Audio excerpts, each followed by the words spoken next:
Hi, Wycliffe Barrett, X-Plane Dedicated. It's been a long time, but my machine was not very good, and I've got a new one. It's a 13th gen Intel i7 running at 2.10 gigs, Vengeance, 32 gigabytes of DDR4 RAM, MSI RTX 4080 graphics card with 1 terabyte NVMe. Before we get into the review properly, I just want to show you how quick things are. I'm just clicking on stuff here, opening up stuff, and then just shutting it down. And I mean, I am so amazed by this machine. It is so fast. It's unbelievable. It's half the size of my old tower system. So, and it sits on the desk, whereas my old tower was underneath the desk and was huge and was heavy, and unfortunately, it was old and it failed last week. When I say it failed, it was a catastrophic failure. So much so that I can't even retrieve the data off my hard drives. I've managed to get one hard drive out of there to put into this new machine, which has a 1 terabyte NVMe SSD. I'm going to put in another 2 terabytes of NVMe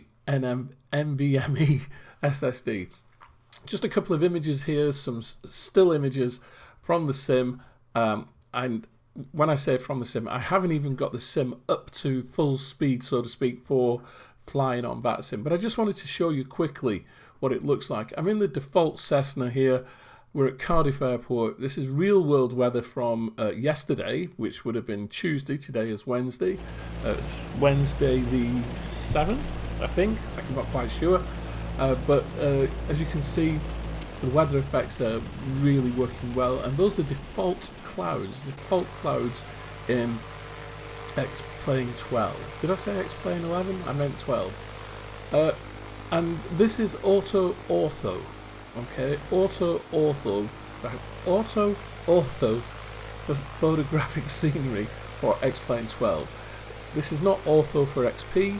This is auto ortho, which is entirely different, and the way that it works is almost like MSFS 2020. As I say, though, it really is a true game changer. It takes less space than ortho for XP or Orbex TE Great Britain package, True Earth Great Britain package.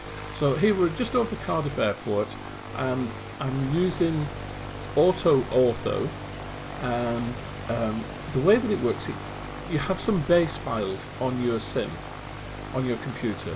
It's ZL18 resolution with Sim Heaven Europe and vegetation, and the resolution is higher than Orbex, okay, so it's really pin sharp, as you can see here, and it's very much up to date.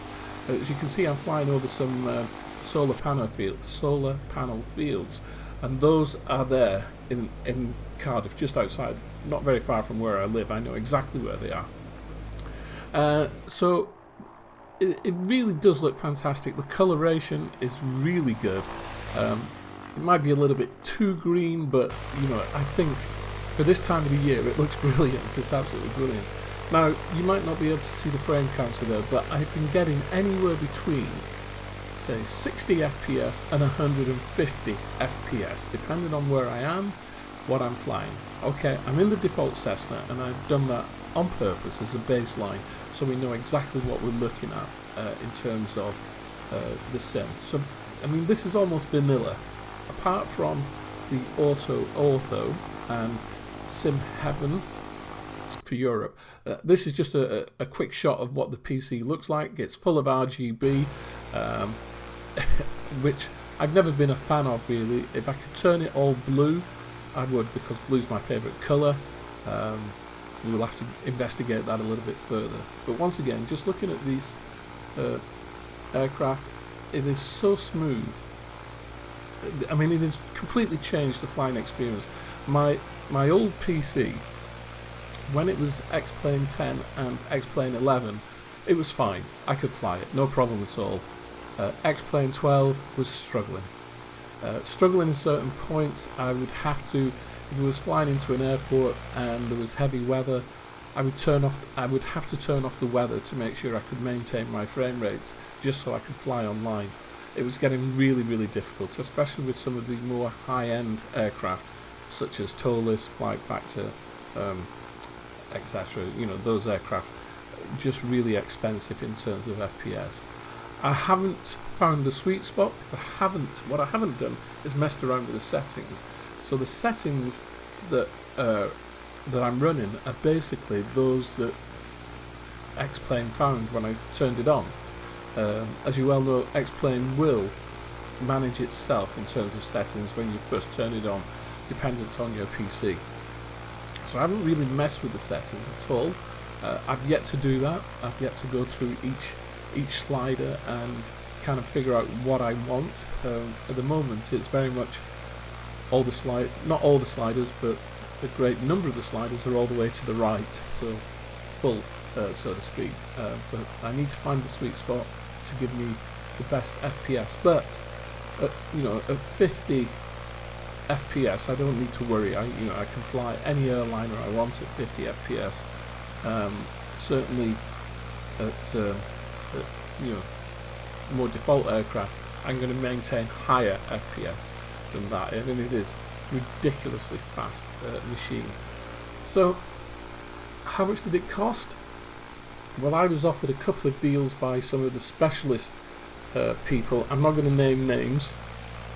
One of them you'll know because I've supported them for a long time, but I was offered some kind of deals from them.